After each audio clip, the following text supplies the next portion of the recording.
وَأَنكِحُوا الْأَيَامَ مِنْكُمْ وَالصَّالِحِينَ مِنْ عِبَادِكُمْ وَإِمَائِكُمْ۔ ایک اور خرابی معاشرے کی کہ جب قابل نکاح کچھ لوگ ہوں تو ان کے نکاح کر دیا کرو۔ ہمارے معاشرے میں یہ بھی خرابی ہے، ہم بچیوں کو بٹھائے رکھیں گے، ان کی عمر ڈھل جائے گی، نہیں ہماری شان و شوکت کے مطابق جہیز نہیں تیار ہو رہا، ہوگا تو کریں گے۔ بچوں کو بٹھائے رکھیں گے، وہ جوان ہو جائیں گے، معاشرے میں جائیں گے، یہ آزاد ماحول اور معاشرہ ہے، شاید وہ بیچارے اپنی عزت ہی نہ بچا سکیں۔ فرمایا جو نکاح کے قابل ہو اس کا نکاح کر دیا کرو، وہ معاشرے کا کوئی فرد بھی ہو، بھائی ہو، بیٹا ہو، کوئی عام آدمی ہو، تو معاشرے میں وَأَنكِحُوا الْأَيَامَ بے نکاح لوگوں کا نکاح کر دیا جائے۔ مجھے اس میں گرامی یاد نہیں، ایک صحابی سے روایت ہے کہ وہ فرماتے تھے کہ میں اگر میری بیوی فوت ہو جائے اور میں بستر علالت پر پڑا ہوں تو بھی میں کوشش کروں گا کہ کہیں میرا نکاح ہو جائے۔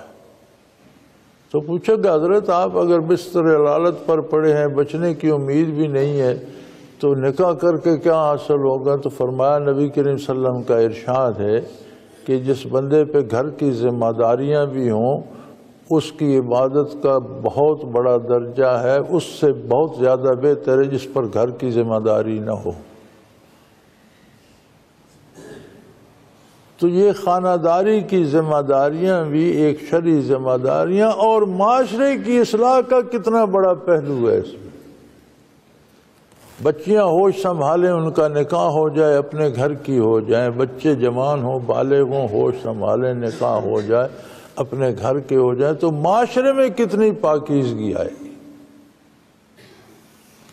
اور پھر فرمایا صرف اپنے بچوں بچیوں کے نہیں، من عبادکم و امائکم، تمہارے پاس جو غلام اور کنیزیں ہوتی ہیں ان میں بھی جو قابل نکاح ہوتے ہیں ان کے آپس میں نکاح کر دیا کرو۔ کسی بندے کو بغیر نکاح کے نہ رکھو تاکہ خرابی پیدا ہی نہ ہو۔ جو فطری ضرورتیں ہیں بدن کی وہ تو اس نے پوری کرنی ہے، ان کی خواہش تو اس میں ہونی ہے۔ اگر آپ اس کے جائز راستے روکیں گے تو وہ ناجائز ذرائع تلاش کرے گا۔ تو کیوں نہ جائز ذریعے سے بدنی ضرورتوں کو پورا کر دیا جائے۔ ان یکونوا فقراء یغنیہم اللہ من فضلہ، اس بات پہ شادی نہ کرنا کہ جی ابھی اس کی نوکری لگے گی، پیسے کمائے گا یا کاروبار کرے گا تو پیسے آئیں گے، تو نہیں۔ فرمایا اگر وہ تہی تنگ دست بھی ہے تو اللہ اسے فراخی دے دے گا۔ آپ کے پاس کیا گارنٹی ہے کہ یہ 2 سال میں، یہ 4 سال میں امیر ہو جائے گا؟ آپ کے پاس تو کوئی ضمانت اس بات کی نہیں ہے۔ آپ کے پاس کیا دلیل ہے؟ اس کا بھی اللہ رازق ہے۔ شادی ہو جائے گی تو جو شادی والی آئے گی وہ اپنا نصیبہ لے کر آئے گی، اولاد ہوگی تو وہ اپنا نصیبہ لے کر آئیں گے۔ ہو سکتا ہے والدین بھوکے ہوں، اولاد زیادہ ہو جائے تو وہ سوکھے ہو جائے، آزاد ہو جائیں، زیادہ ان کے پاس زیادہ وسائل آ جائیں۔ تو اگر سر دست وہ مفلس بھی ہوں تو ان کی مفلسی کو نکاح نہ کرنے کا بہانہ نہ بنایا جائے، بلکہ یغنیہم اللہ من فضلہ، اللہ اپنی مہربانی سے چاہے تو انہیں غنی کر دے گا۔ اللہ پر بھروسہ کرو۔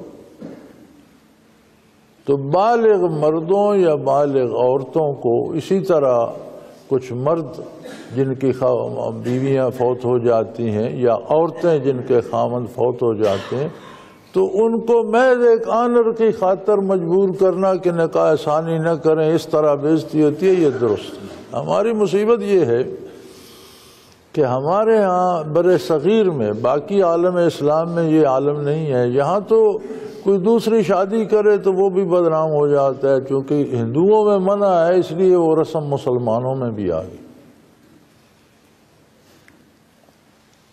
اور دوسری شادی اگر عورت بیوہ ہو جائے تو ہندوؤں میں پھر دوسری شادی کی اجازت بھی نہیں ہے، یا اسے خاوند کے ساتھ جلا دیتے ہیں یا پھر وہ بیچاری ساری زندگی غلاموں کی طرح برتن دھو کر گزارتی ہے، اسے کوئی معاشرے میں مقام نہیں دیا جاتا اور دوسری شادی کی اجازت بھی نہیں دی جاتی۔ تو وہ رواجات جو ہندوؤں کے تھے بر صغیر میں ہم میں بھی آ گئے ہیں، اور ہماری بے شمار رسمیں جو ہے وہ وہی ہیں جو ہندوؤں کی ہیں، شادی کی بھی اور حتیٰ کہ موت تک بھی۔ شادی میں یہ صحرا بندی ہے، یہ گانا ہے، یہ فلاں ہے، یہ جتنی رسومات ہیں یہ سب ہندوؤں سے آئی ہیں۔ مسلمانوں کا تو سادہ سا کام ہے، صاف کپڑے پہنے، عزت کے ساتھ بیٹھے، اللہ کے نام پر نکاح کیا، شیرینی بانٹی، دوسرے تیسرے دن ولیمہ کر دیا، بات ختم ہو گئی۔ اسی طرح آپ موت پہ دیکھیں کتنی رسومات ہیں، تیجا ہو رہا ہے جی، 10واں ہو رہا ہے، 40واں، یہ سب ہندوؤں سے آئی ہیں۔ کہاں کرتے تھے صحابہ کرام تیجا کسی کا اور 10واں اور 40واں؟ کہیں کوئی ثبوت ملتا ہے؟ اور ہمارے جن حضرات کو اللہ نے علم بھی دیا ہے، پتہ نہیں کیوں ان کے دماغ میں یہ بات آ جاتی ہے کہ یہ مرنے کی رسومات پر تیجا، 10واں، 40واں کھا پہ، اور جواز پیش کر رہتے ہیں ایصال ثواب جائز ہے۔ بھئی ایصال ثواب تو جائز ہے، لیکن ایصال ثواب پر یہ قید کہاں ہے کہ وہ تیسرے دن ہو یا جمعرات کے دن ہو یا حلوہ پکا کر ہو؟ یہ قیدیں کہاں ہیں؟ ایصال ثواب تو ہر وقت جائز، ایصال ثواب تو زندوں کے لیے بھی جائز ہے۔ کوئی نفلی نیکی اپنی، اس کا ثواب آپ کسی زندہ کو بھی دے سکتے ہیں، مرنے والوں کو بھی دے سکتے ہیں۔ آپ کا وہ بینک بیلنس ہے، آپ نے نیکی کی، آپ کے پاس ایک بیلنس، آپ کہتے ہیں میرے پروردگار میرا یہ بیلنس فلاں کے نام منتقل کر دے۔ ایک بینک میں آپ کا سرمایہ ہے، آپ اسے چیک دے دیتے ہیں کہ یہ میرے پیسے فلاں وہ لے لیتا ہے، آپ کو اس کو زندہ کو بھی مل جائے گا۔ نبی کریم صلی اللہ علیہ وآلہ وسلم استراحت فرما رہے تھے اور رات تھی اور آسمان صاف تھا اور تاروں سے بھرا ہوا تھا، اور عرب کا آسمان کیونکہ صحرائی علاقہ ہے اور صحرا میں سر شام ریت تو نیچے جم جاتی ہے، فضا صاف ہو جاتی ہے، رات کو ایک ایک ستارہ ایسے چمکتا ہے جیسے بندہ سمجھتا ہے میں ہاتھ اونچا کر کے توڑ لوں اسے۔ ستاروں سے آسمان بھرا ہوا تھا، تو حضرت عائشہ صدیقہ رضی اللہ تعالی عنہا نے عرض کی یا رسول اللہ، کسی کی نیکیاں اس کے نامہ اعمال میں ایسی بھی ہوں گی جس طرح یہ آسمان ستاروں سے بھرا ہوا ہے؟ آپ صلی اللہ علیہ وسلم نے فرمایا کہ ہاں، عمر بن الخطاب کا اعمال نامہ ایسا ہی ہے۔ تو انہیں فوراً خیال آیا کہ یا رسول اللہ، میرے والد گرامی ابو بکر صدیق کا؟ حضور نے فرمایا اس کے اعمال نامے میں تو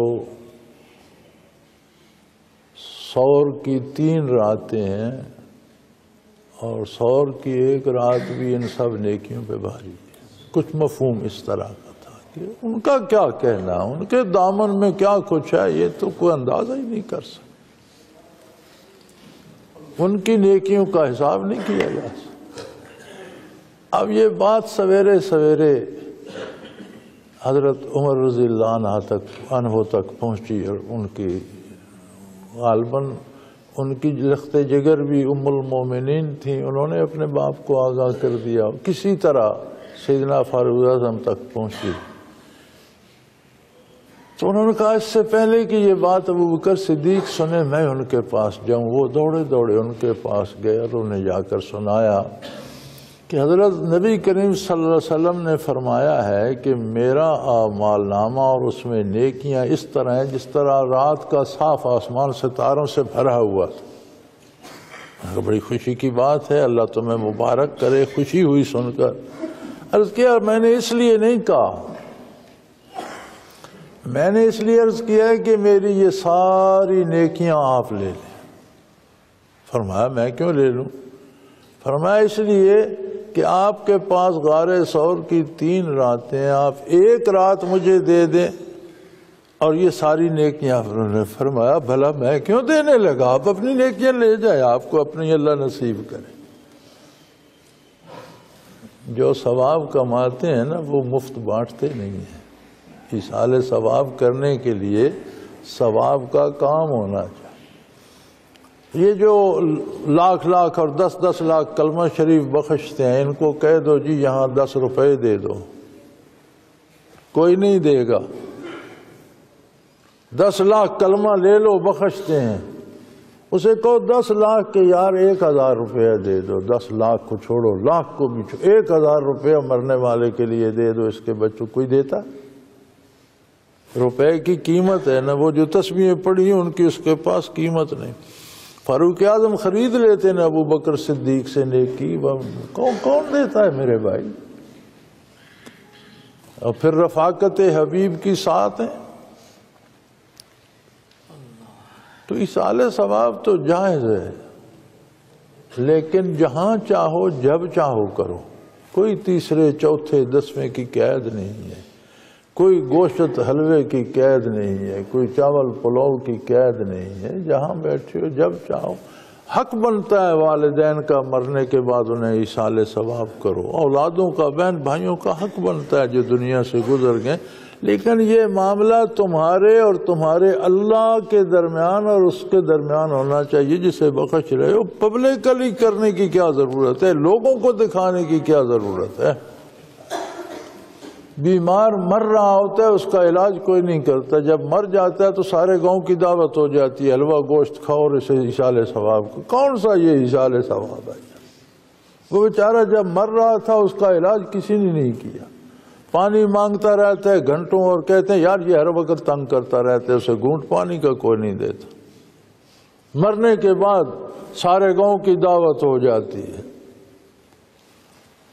تو یہ روایات اور رسومات آ گئے ہندوؤں سے، لیکن ہمارے دین نے ادنا چھوٹی چھوٹی سی باتوں تک ہماری رہنمائی فرمائی ہے، چونکہ چھوٹی چھوٹی باتیں بڑی باتوں کی بنیاد بنتی ہیں۔ جو بندہ اپنی چھوٹی چھوٹی عادتوں کو کنٹرول نہیں کر سکتا، وہ بڑی بڑی کو کیسے کنٹرول کرے گا؟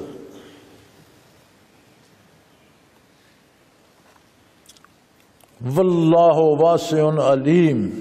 اس لیے جو شادی کے قابل ہوں، مرد ہوں، بچے ہوں، بچیاں ہوں، مرد رنڈوا ہو جائے، عورت بیوہ ہو جائے، شادی کے قابل ہے، شادی کی عمر ہے، نکاح کر دیا کرو۔ غلاموں اور کنیزوں کو بے نکاح نہ رکھا کرو، جو شادی کے اہل ہوں ان کے نکاح کر دیا کرو، اور اس بات سے ڈر کر نہ روکا کرو کہ یہ بھوکے ہیں، ان کے پاس مفلس ہیں پیسے۔ یہ اللہ دینے والا ہے، وہ قادر ہے، انہیں غنی کر دے گا۔ واللہ واسع علیم، اللہ سب کچھ جاننے والے، اور بہت اس کی بارگاہ، اس کے خزانوں میں کوئی کمی نہیں، بہت وسیع خزانے اس کے پاس، اور ذاتی طور پر ہر ایک کے حال سے واقف ہے، آپ کو بتانے کی ضرورت بھی نہیں۔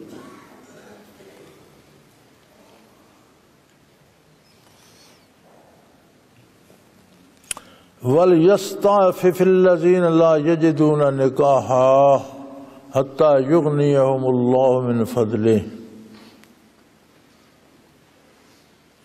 اور جو نکاح نہ کر سکتے ہوں، ایسے اسباب ہوں کہ ان کا نکاح نہیں ہو سکتا، پھر کم از کم وہ اپنی عزت کی حفاظت تو کریں۔ فَلْيَسْتَعْفِفْ، پاک دامن رہیں۔ اگر کسی دنیاوی سبب سے نکاح نہیں ہو سکتا تو اپنے دامن کو پاکیزہ رکھیں، دامن کو بچا کر رکھیں۔